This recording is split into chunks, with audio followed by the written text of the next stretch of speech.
Gamers, welcome back. This week we'll be taking a look at Piranha Bytes' new game, which is the sequel to the series of Risen. This is going to be the third in the sequel, Risen 3. The game is widely receiving mixed reviews here and there. If you haven't seen my Steam review in the game, you can check it out at the bottom link of the page below the video. If you're watching from Steam, welcome.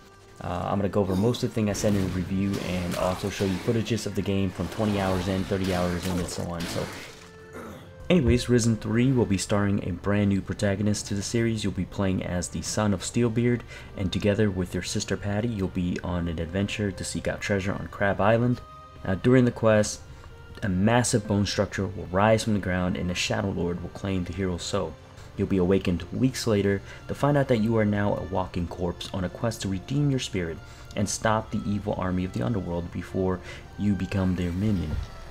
Risen 3 has a good amount of improvement over its last game, which was Risen 2. The game's goal was to focus back on its root, which is to go back to the original of the series, Risen 1, and tweak the combat a little bit, bring that back, and keep some of the things that people liked, and also give you that feeling of Gothic 2 at the same time.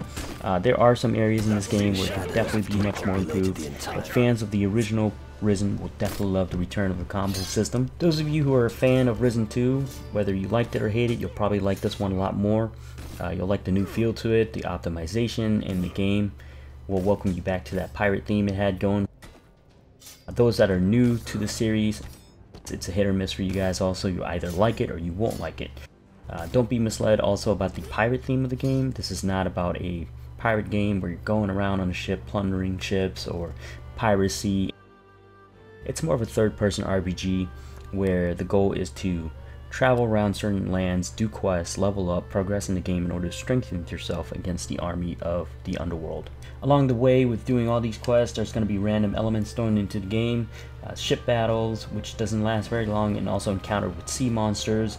They're kind of like small mini games, they're okay. Risen 3 will feature 2 returning islands from part 2 that you've traveled to before, and many new places to visit. The areas are reworked, retooled, most of the other places look more detailed. The game, however, uses an outdated engine, which isn't a huge innovative graphical leap for it. However, it is decent on maximum setting. The aesthetics to the environment is still well done. You can tell that they've used some of the materials over again.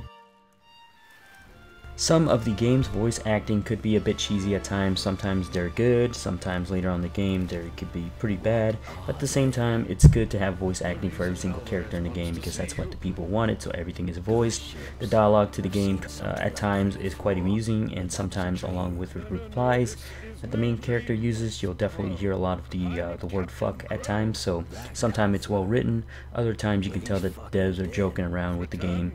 Whatever it is, the game will keep you entertained with the quest line, especially for 40 hours plus, and there's a lot more quests to do. I mean, there's a ton of quests in this game.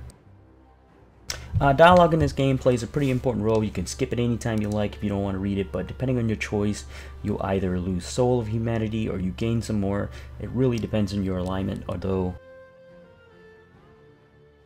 also your choices in dialogue is pretty much affected by your skill in the game of Silver Tongue or Pickpocket.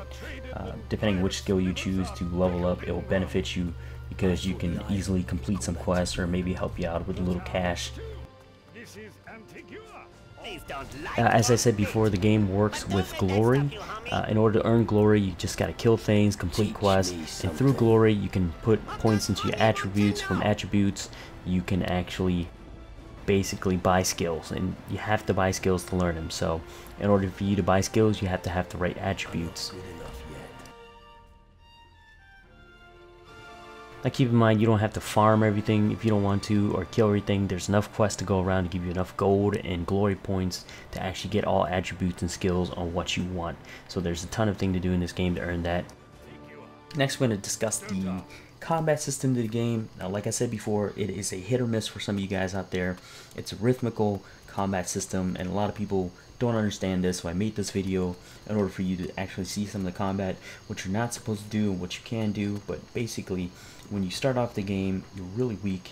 You won't have much power, skills, so on to vanquish your enemies, and so you're gonna have a lot of problem with the game. You're gonna have to depend on your companions, which you can bring along with you at any time, and you'll get different companions later on in the game. So I'm going to show you a video right now of what not to do in the game. You don't go in this just spamming the button away, because what's going to happen is the enemy's going to parry you at all times sometimes, or they're going to break your block, or trying to hit you. They'll try to hit you twice or 3 times in the game, so you're going to have to be careful. But this is an example of what not to do in the game. So for example, I'm going to run in here, and what I'm going to do is just click, click, click, click, click. That's not what you're supposed to do, running around the enemy, click, click, click, blocking, and just that's it. That's all there is to it. No, because your enemy will try to break your block. They'll try to attack you. They'll attack multiple times. And like I said in my review, they will try to side blind you sometimes also. The right way to do this is, I'll show you upcoming right now, is to block your enemy's attack at times, but you also want to take advantage of the roll, because roll is really overpowered in this game. Unfortunately, it's the only way to avoid, you know, a lot of the attacks. I know it's kind of clunky, but you want to roll away from your enemies, block sometimes, and also strike back at certain times. So you want to look for those openings and strike your enemy, not just stand there and get hit by them, because rolling is, of course, your best friend. So roll, roll, roll, block at times, and counter your enemy. And as you can see, the red glow is when you hold down your attack button. That allows you to actually damage your enemy and break their blocks if they're trying to parry you. In this segment, you're gonna see me, you know, attack NPCs that are from my faction with one of my higher level character. I just wanted to show you, you know, how fast you can really attack in this game, and how fast the combo system is, and show you some of the harder characters in game that will block your attacks whenever you try to attack them, and then show you some of the red glow example of what happens when you try to break their blocks and break through their parry. And then you'll also see riposte. When I block, I got a skill called riposte, and it'll automatically, you know, counter them. So in this video, I'm going to show you a little bit of the Guardian class, the spells I was casting. As you can see, you know, some of the animations are all the same. They're not too flashy, but I do like the animation because it reminds me of Avatar, and magic is really fun to cast this time around. I'm going to run around, kill some stuff, and show you footages of how magic looks and how it works when you're really powerful. Some of the things I don't like is the fact that, you know, the scaling of the game. The difficulty is kind of weird, because when you're really powerful in the game, of course, through progression, you can take on anything. I always like to have a challenge when I'm playing the game on hardest mode, so nothing was a challenge to me. Once that started happening, I just completely stopped doing the quests and went straight for the main quest and finished up the game, saving the other quests for later so I can play the other factions and do more quests. Gives me a bit of replayability to the game.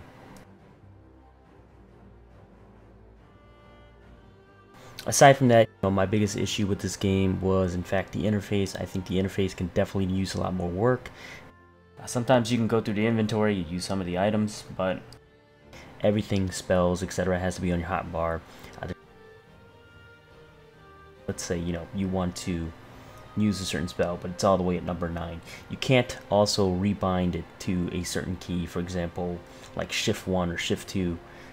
Like what most MMORPG players would do with hotbars. But other than that, the other downside to the game is the auto-targeting. Auto-targeting can be a problem at times during combat. You'll aim at NPCs you really aren't aiming at, so hopefully in the future they'll turn that off, because it can be clumsy at times when you're in the middle of a fight and all of a sudden the other NPCs are nearby. You'll auto-target an NPC and accidentally attack them. The other thing also is I did find myself wearing the DLC armor most of the time. The armors themselves have a bit of stats that help you out, but they weren't really that important to a lot of the fights. They were not a big game changer, so you don't have to worry too much about armors and gear. Weapons in this game, however, does make a bit of an impact. Also spells, when you're casting spells, you know, elements don't play a huge role against enemy. Rarely there'll be enemies that are immune to certain spells, so you have to switch out. Hopefully we'll see more improvement on that in future. The way the action button works in this game, when you pick up stuff, when you attack, when you talk to anyone, it's all on one button. So you end up, instead of picking up something, you know, you're clicking to the field and all of a sudden, boom, you're talking to your partner, boom, you're talking to your partner again. That's all due to the auto-targeting and also the one button setup. So hopefully in the future, instead of talking to your character with one button, we'll have a separate key for action. and that way you don't accidentally talk to your partners. That would be great.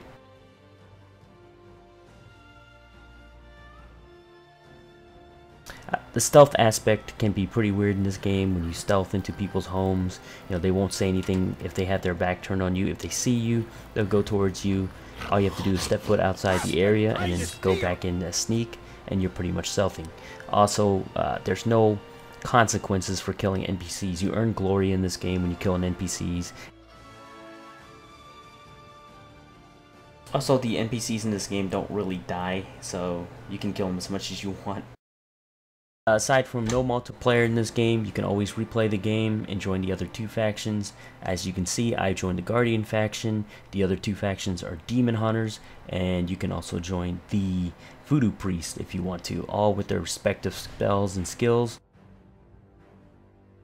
Some of the animation look the same as the other classes, but other than that, it's fun to play the other classes also, and you'll see a character change from playing the other classes. You'll see different armors and different looks to them. Aside from the game starting off being a bit slow, and later on getting into the meat of the game, you'll start seeing what the game has to offer.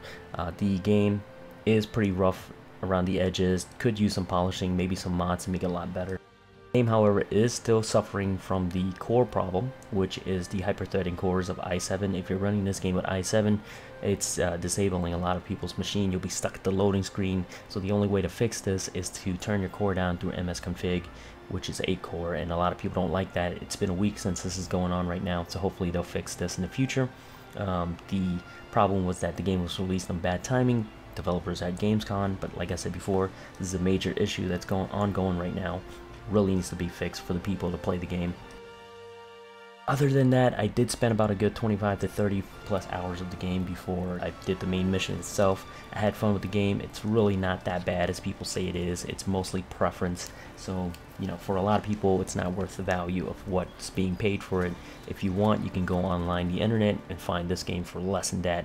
Like I said before, I didn't even pay 50 bucks for this game. There are cheaper alternatives out there and retail stores. If you want to know, you can talk to me, and I'll show you around if you don't know how to use Google. But other than that, guys, thanks for watching the review. Check this game out if you like what you saw. Thanks for watching. Game on.